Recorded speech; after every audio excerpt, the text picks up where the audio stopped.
Bonjour à tous, je suis ravi de vous retrouver pour une nouvelle vidéo.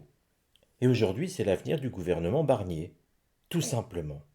Savoir si ce gouvernement va tenir dans le temps, peut-être aurons-nous les orientations, on va essayer d'avoir quelques idées.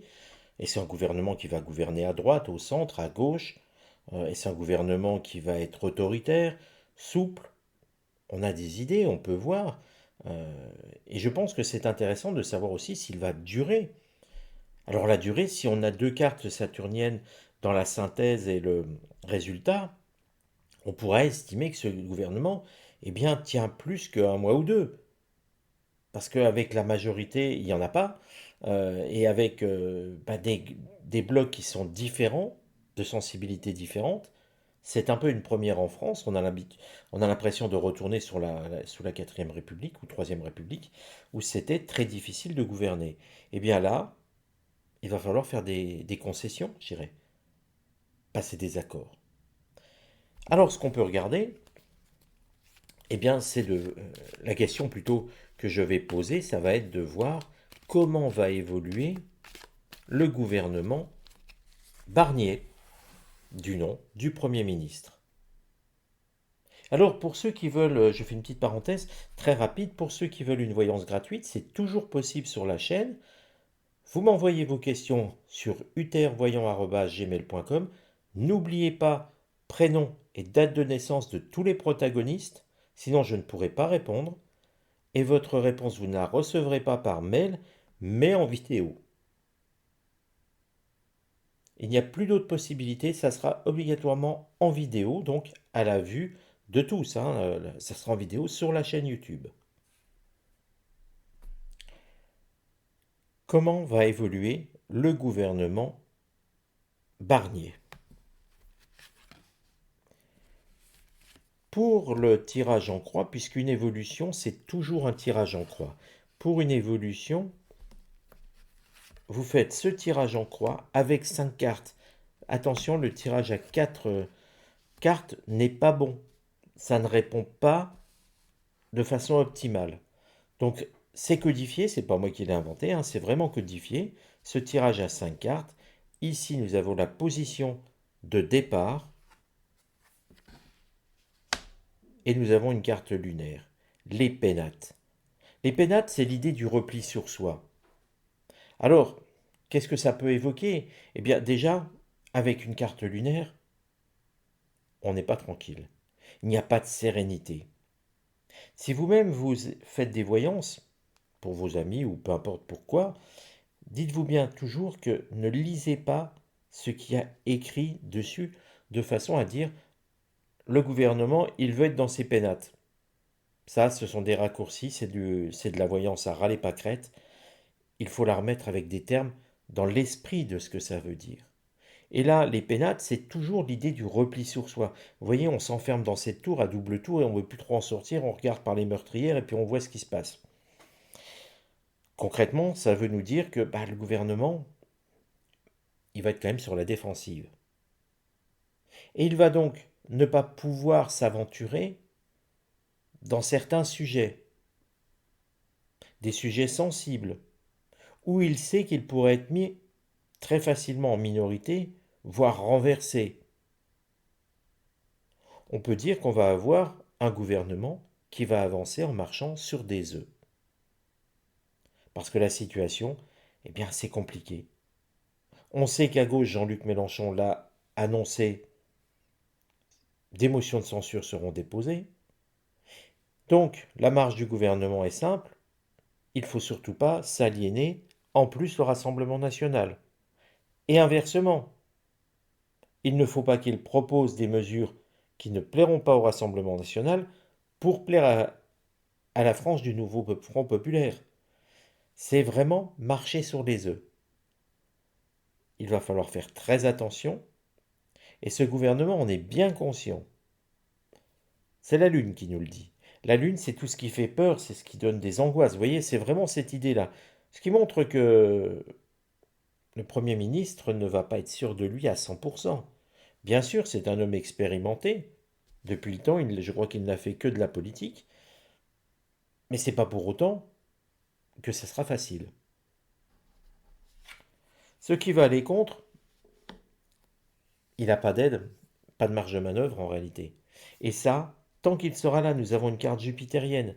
Jupiter, c'est l'expansion. Ce qui veut dire que ça sera comme ça le premier jour jusqu'à son dernier jour à la tête du gouvernement.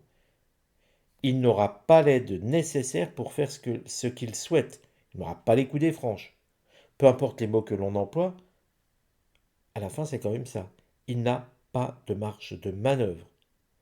Et ça va être un vrai problème tout au long de son mandat. Alors je fais juste un petit réglage parce que je vois que la caméra est tordue. Voilà, c'est mieux. C'est mieux quand c'est tout droit. Donc, le manque d'appui et le conseil pour le gouvernement Barnier. C'est un conseil saturnien, ce qui ne veut pas dire qu'il va durer longtemps, ça veut juste dire que le temps qu'il durera, il y aura une amélioration. On a l'impression que, au final, vous voyez, je vous disais, il avance, il va devoir marcher sur des œufs, et l'oracle lui conseille d'être patient. Ce qui sous-entend que finalement, il marcherait peut-être plus sous des œufs après, mais il pourrait être sur la terre ferme, plus stable. Que donc, des jeux d'alliance pourraient s'opérer. Pas forcément dans le sens de ce que souhaite le chef de l'État. Attention, Michel Barnier est quelqu'un d'expérimenté, il est capable aussi de trouver des alliances pour durer pour lui.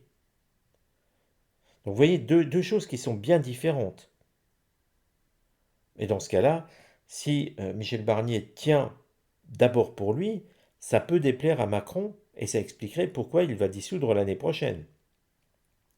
N'oubliez pas le côté pervers narcissique de Macron qui lui impose de croire que lui seul peut réussir. Vous voyez, tout est à mesurer. C'est pour ça que je parle souvent de voyance holistique. Tout est à mesurer en fonction des équilibres présents. Et il ne s'agit pas de faire une voyance pour dire des choses, parce que c'est pas le cas, ça ne peut pas marcher. C'est vraiment de se dire voilà où on va et d'observer un petit peu ce qu'il y a à côté. Sinon, c'est plus de la voyance. On raconte ce que disent les cartes, on lit bêtement, en 2 minutes c'est fait, et puis on se rend compte que 3 mois après, on a tout faux. Le résultat de tout ça. Bon, on confirme ici la carte procès. Ça ne veut pas dire que le gouvernement Barnier ira en justice. Ça veut tout simplement dire qu'à un moment, zut, je vais y arriver, il sera dissous. Je veux dire, voilà, il ne durera pas jusqu'en 2027 ce gouvernement. On y voit, avec le sigle de Mars, Mars c'est la guerre, eh bien on voit bien que quelque part il y a une action agressive, donc qu'eux n'ont pas décidé, qu'ils vont subir. On leur fait leur procès entre guillemets, et donc ça voudra dire que ce gouvernement n'existera pas plus d'1 an. Mais ce qui est intéressant aussi, c'est de voir quand même qu'au final, la carte trafic montre des échanges. Les trafics, vous voyez, c'est l'idée du trafic routier. On se croise, on se croise. Vous voyez, c'est vraiment ce mouvement-là. C'est pas du traficotage. J'ai entendu parfois des voyants utiliser le terme traficotage, traficotage qui fait sembler, qui ressemble à des magouilles, on va dire. Ben non, c'est pas ça, c'est pas le sens de la carte. Il faut toujours respecter ce que veut dire la carte. Là, en l'occurrence, c'est une carte mercurienne. Mercure, ce sont les échanges, la communication, les réseaux, la vie sociale. Vous voyez, c'est tout ça. Et trafic, eh bien, comme je vous ai dit, on se parle, on se croise, on échange. En fait, ça va être un gouvernement eh bien, qui va passer des accords.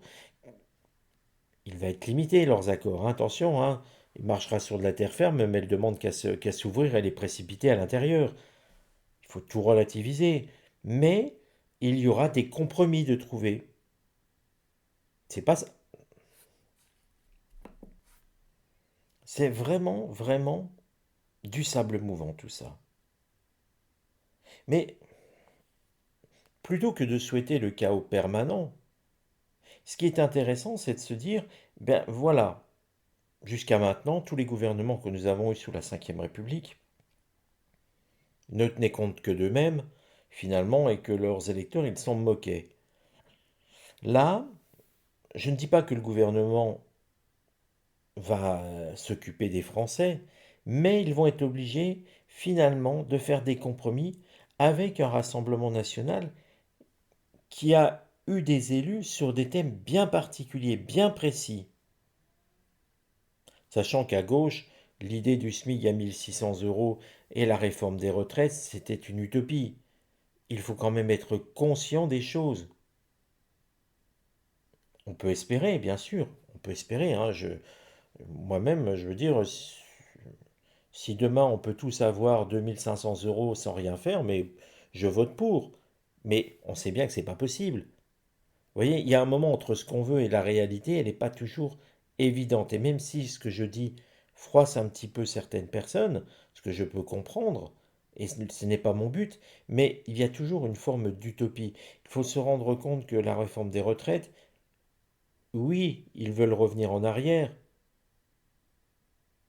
mais est-ce que c'est possible? Non. Elle est, vo- elle est votée. Bon, c'est vrai qu'elle n'est pas encore appliquée. Mais vous voyez bien que on a l'impression que les promesses, il faut se méfier des promesses, c'est que ça n'engage que ceux qui veulent y croire. Vous voyez? Et ça, il faut faire très très attention. Les promesses électorales, on vous promet plein de choses. Et puis, regardez ce que disait Lucie Castet. Ah ben, 1 600 €, on verra plus tard. C'est un objectif. L'abrogation de la réforme des retraites, c'est un objectif. Mais vous voyez que ils avaient déjà modulé. Tout simplement parce qu'il y a une réalité, c'est que la France est tellement endettée que ça va être compliqué d'avoir de l'argent sur les marchés. Vous voyez, c'est vraiment tout un ensemble qu'il faut tenir compte. Alors je déborde un petit peu, mais ce que je veux vous dire, c'est que le fait que ça soit divisé en 3 blocs, je schématise parce qu'il y en a un peu plus, eh bien ça peut permettre peut-être d'avoir une politique différente de ce qu'on a eu jusqu'à maintenant. On ne sera pas plus riche, mais si on peut être un peu mieux loti, ça serait déjà un pas. Peut-être que c'est mon éternel optimisme qui influence, peut-être. En tout cas, les amis, eh bien, écoutez, on va voir ce que ça donne. Mais pour moi, c'est un gouvernement qui va être obligé de jouer sur les compromis sans arrêt. De trouver toujours, dès qu'ils voudront faire passer un texte, de trouver des compromis pour le voter. Parce que l'utilisation du 49.3 pourrait très bien leur coûter très cher. Il ne faudra pas l'oublier, ça. Je vous dis à bientôt pour de nouvelles vidéos. Prenez soin de vous, les amis.